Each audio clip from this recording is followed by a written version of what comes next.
Hi there, Marge here from A Rose Grows in Harlem. It is Friday, June 19th, 2026, and it is Feeding Friday. But today is a special Feeding Friday because it is Juneteenth. Maybe some of you don't know what Juneteenth is, so I have gone onto the Smithsonian's website, and their National Museum of African American History and Culture has actually put together the historical legacy of Juneteenth. And I wanted to take some time just to read over it. I have some watchers that are not in the US. They may not know about this part of history, and even if they do, maybe it's just to recap. There may be some USians that also don't know about this. I learned about it maybe, I don't know, it's probably going on 15 years ago now. I did not grow up knowing about it. It's a shame because it's very important, and it's something that we should celebrate and hope to, uphold, because the way things are going right now in the US, it's not looking good if we're not if we're not celebrating freedoms on all tables. So here are some key points. I have tried to record this several times and I have messed up the wording, so I will try to speak clearly and slowly, and some of these things are probably going to be repetitive just because it's the way that it's read, so forgive me if I mess up the reading. Freedom's Eve was on January 1st, 1863, and it marked the first watch night services where African Americans gathered in anticipation of the Emancipation Proclamation. The Emancipation Proclamation declared all enslaved people in Confederate states legally free at midnight. Implementation of the Emancipation Proclamation was limited in areas still under Confederate control, delaying freedom for many, particularly in Texas. Freedom for enslaved people in Texas was officially announced on June 19, 1865, by Union troops in Galveston Bay, leading to the celebration of Juneteenth. Juneteenth is recognized as the nation's second Independence Day, celebrated primarily within the African American community, but largely unknown to many Americans. This is a little paragraph about Freedom's Eve and the watch night services. On Freedom's Eve, or the eve of January 1st, 1863, the first watch night services took place. On that night, enslaved and free African Americans gathered in churches and private homes all across the country, awaiting news that the Emancipation Proclamation had taken effect. At the stroke of midnight, prayers were answered as all enslaved people in Confederate states were declared legally free.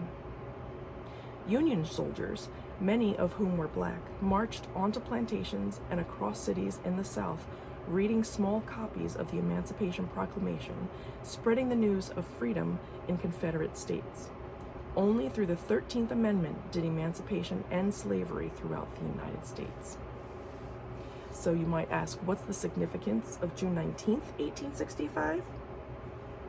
Not everyone in Confederate territory would immediately be free. Even though the Emancipation Proclamation was made effective in 1863, it could not be implemented in places still under Confederate control.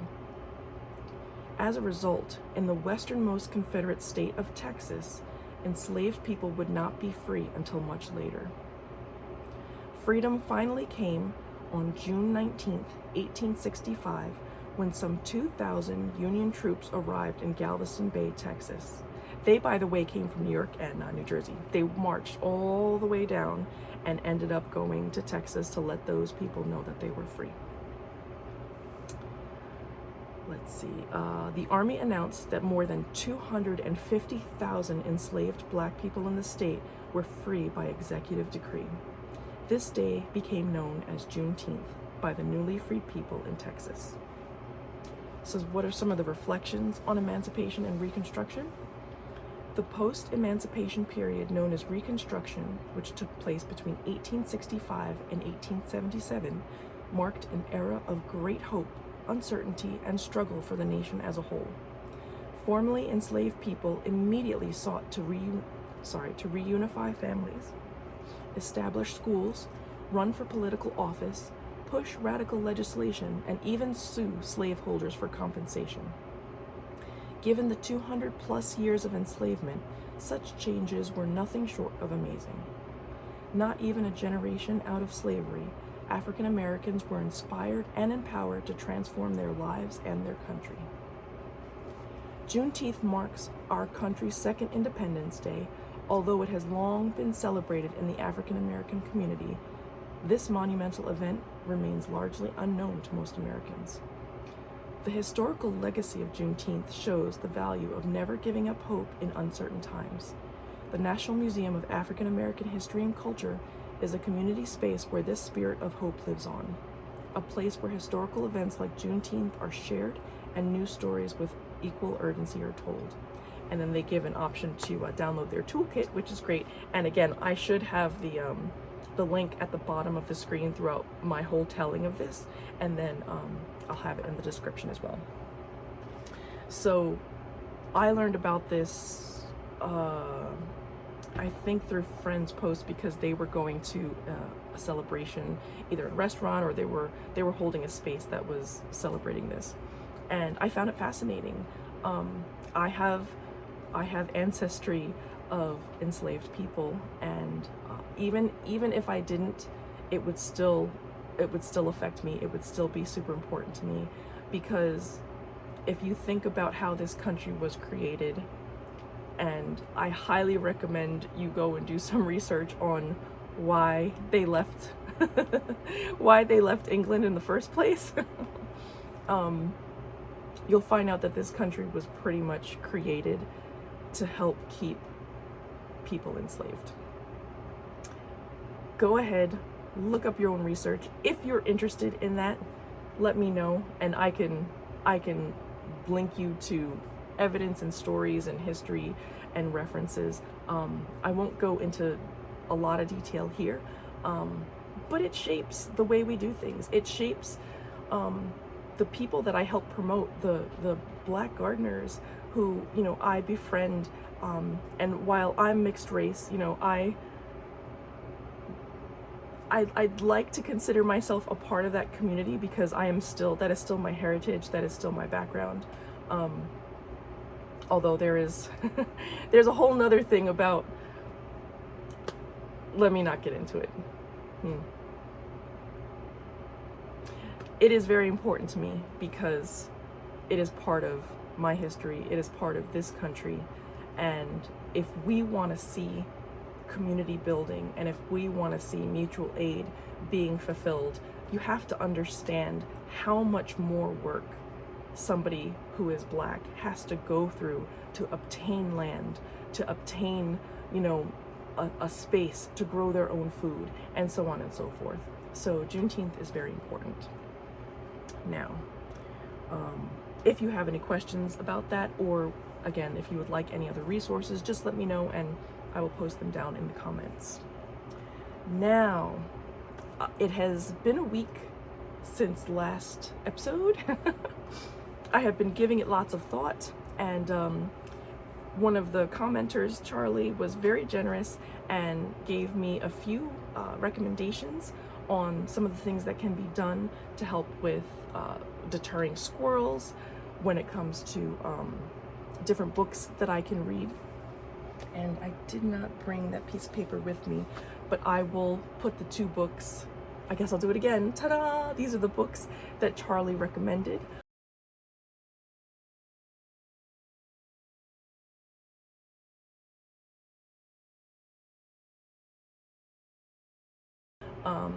She also recommended some videos, and there was a very funny squirrel video and some unique ways to stop a squirrel from getting to the bird food.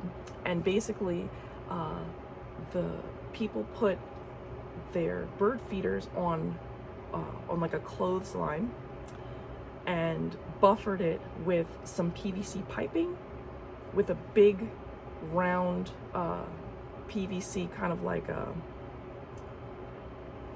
I guess a bigger pipe, to try to, if the squirrels or the chipmunks would walk across it, it would just spin and they would fall off.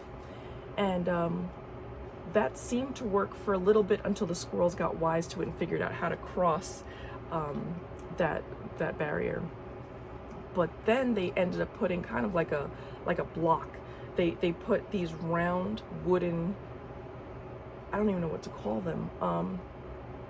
If you imagine like a just like a round, I guess I'll use this as an example. Just imagine that this was made of wood, right? And they drilled, and it's flat like this, and they drilled a hole in the middle, and then they fed the clothesline through. So you had one that was like this size, one that was probably twice the radius of, or twice the diameter, and then they had the bird feeders, and then they had the same size big one and then the smaller one. And because this was on the line, it would spin. So the squirrels couldn't figure out how to get around that. And I'm like, oh, okay. I can't put PVC on, you know, the bent parts of it's technically a greenhouse frame. I can't put anything on there, but I can see about making these round blockers, and hopefully that will allow, you know, like a literal wall, so that the squirrels can't get past it. So we'll do that. I will think about that some more. And let's see, I did hit up the hardware store today because, like, I've seen so many people who are like Virginia and below, they just like washed out with rain. Like there's so much rain, it's incredible. So I got some more mosquito dunks. I got these mosquito bits, and I will put them all around the I'll put them all around the area because it is getting quite mosquito-y outside. And yeah, that's I have some cleanup to do. I don't know if I will get to that because I am, as you can tell, my voice is a little hoarse, so I am getting over a cough from a cold that was last week. So I don't want to aggravate it with any more mold and stuff from outside. So for now, I think I'll wait one more week before I go out there. And but I do have some things that I'm thinking about doing going forward. I'm gonna see if I can make those little walls and lock them into place so that the squirrels can't get to it. They can still jump from the fence onto the feeders, so that's a problem. But we'll have to figure that part out. But short one today. My neighbor's in the yard, so I also can't record that. So we'll see what happens. This is currently the state of the backyard after all the rain. And the craziest thing are my blackberries, which I showed last week. I have more and more every day.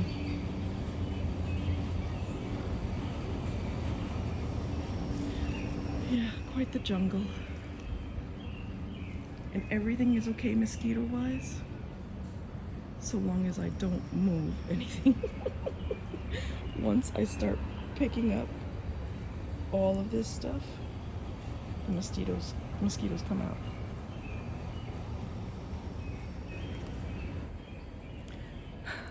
So that just means that I have to get out here with my bug spray and go to town. So soon it'll be a cleanup video. Garden cleanup, here I come. But maybe I'll get to seeding this weekend. We'll see. I'll have to see what's going on. But thank you for watching. If you have any other ideas or crazy things you might want to see tried to try to deter the squirrels, let me know. I'm not gonna go with feeders right now, different feeders. I know that there's a feeder that when the squirrel hangs on it, or if there is a weight that's a certain that's above a certain amount, that, you know, that will stop the food from coming out. I do have different size birds that come to feed, so I don't want to deter those birds from getting their food, but we'll see what happens. But thanks for joining. I will see you in the next video. Happy Juneteenth, and for the dads out there, happy Father's Day. Have a great day, and I'll talk to you in the next video. Bye.